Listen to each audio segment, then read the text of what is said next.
everyone, I'm Stephanie and welcome back to Storytime with me. The book we're reading today is called Molly the Brave and Me by Jane O'Connor and illustrated by Sheila Hamanaka. Molly has guts. She has more guts than anybody in the second grade. She can stand at the top of the monkey bars on one foot. So which one is Molly? This is Molly and she's standing on top of the monkey bars with one foot. Can you stand on one foot and not fall? And look at the other kids. They're all looking at her in awe because they think that she's so brave. She doesn't mind it when Nikki hides dead water bugs in her desk. What is this? It's a dead bug and naughty Nikki put it in Molly's desk. But is she afraid? She's not afraid because she's very brave. And if big kids pick on her, Molly tells them to get lost. Molly is so brave. I wish I was like her. Today on the lunch line, Molly said to me, "Beth, can you come to our house in the country this weekend? It is lots of fun there."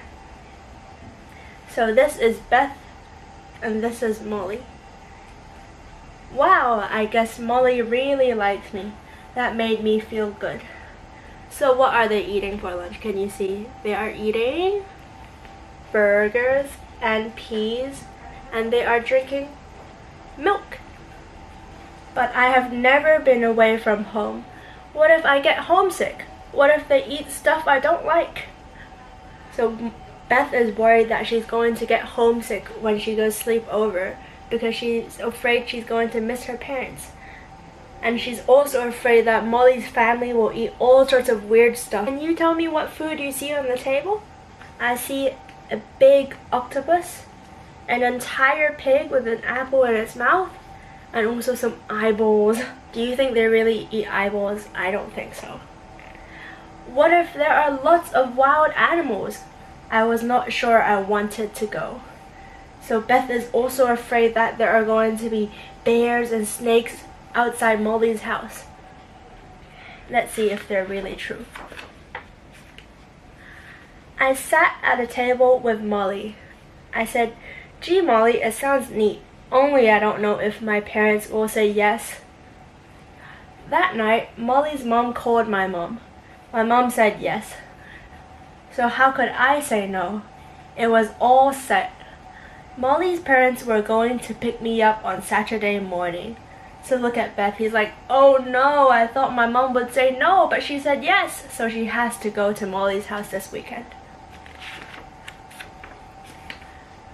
Friday night, I packed my stuff. Later, my mom tucked me in bed. "I'm scared I'll miss you," I said. "I bet I'll cry all the time. Then Molly will think I'm a big baby, and she won't like me anymore." My mom hugged me. "You'll have fun, and Molly will understand if you are a little homesick." Then my mom kissed me 2 times. One kiss for tonight, the other is for tomorrow night, when you will be at Molly's house. Have you ever been homesick before when you were away from home? Molly's parents came early the next morning. I was scared, but I was excited too. Most of all, I did not want to look like a wimp around Molly. So I waved goodbye to my parents and hopped in the back seat. So off Beth goes with Molly's family and she waves bye to her parents. Molly's dog sat between us. "This is Butch," said Molly. Right away Butch started licking me. I'm kind of scared of big dogs. But did I show it? No way. I acted like I loved getting dog spit all over my face. So this is Molly's dog, Butch. And does Butch like Beth? I think so because he starts licking her right away. At noon we got to Molly's house. It sat all alone at the top of a hill.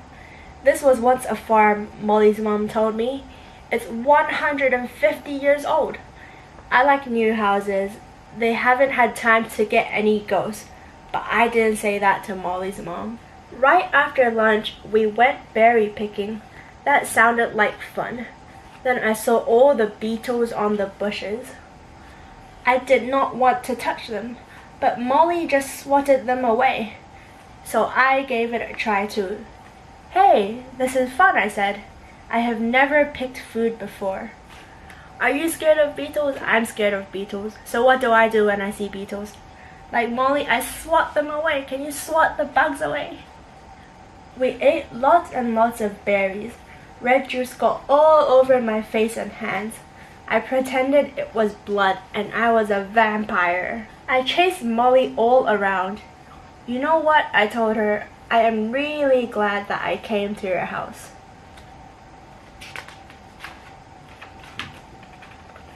Later, we went looking for wildflowers.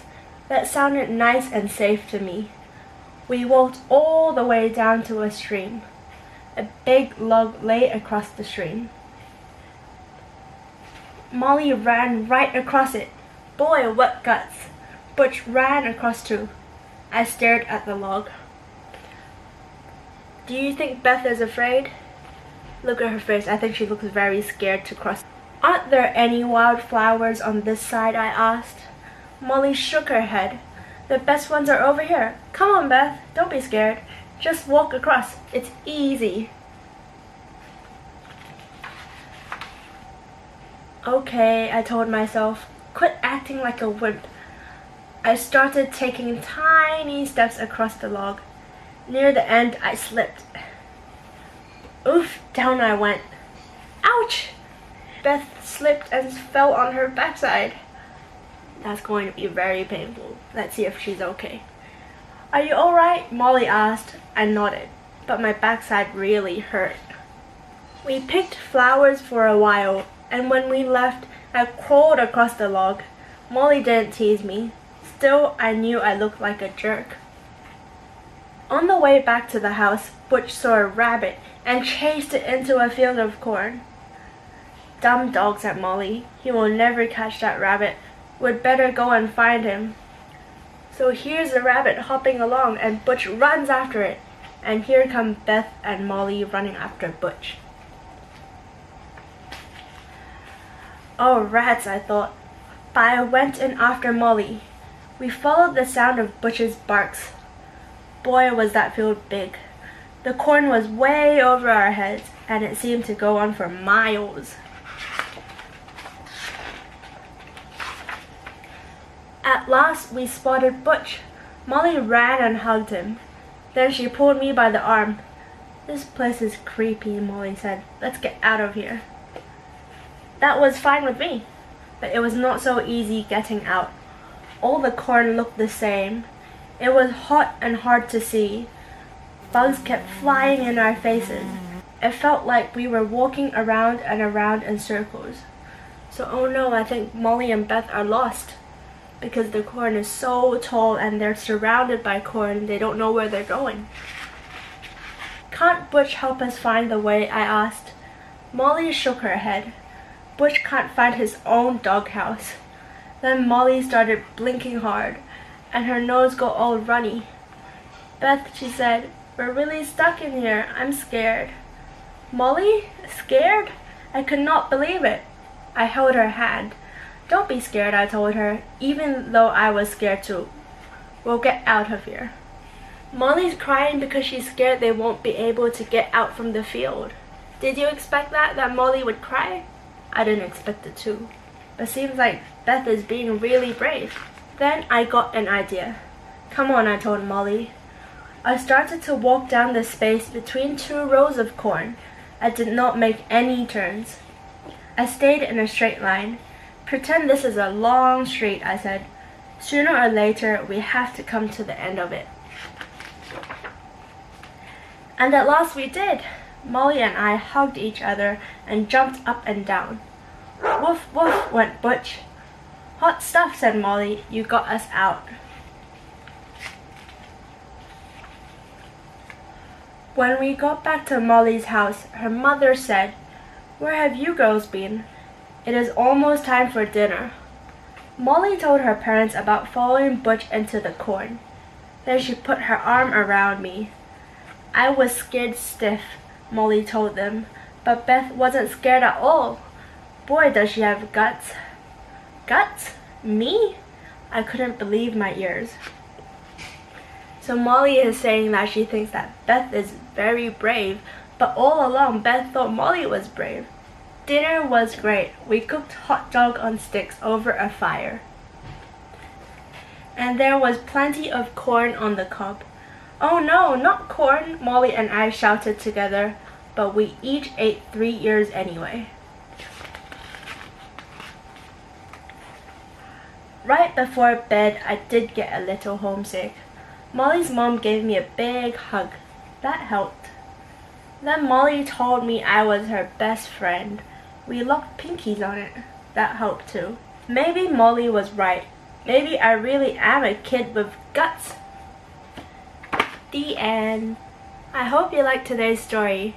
Are you brave like Molly and Beth? I'll see you in the next video.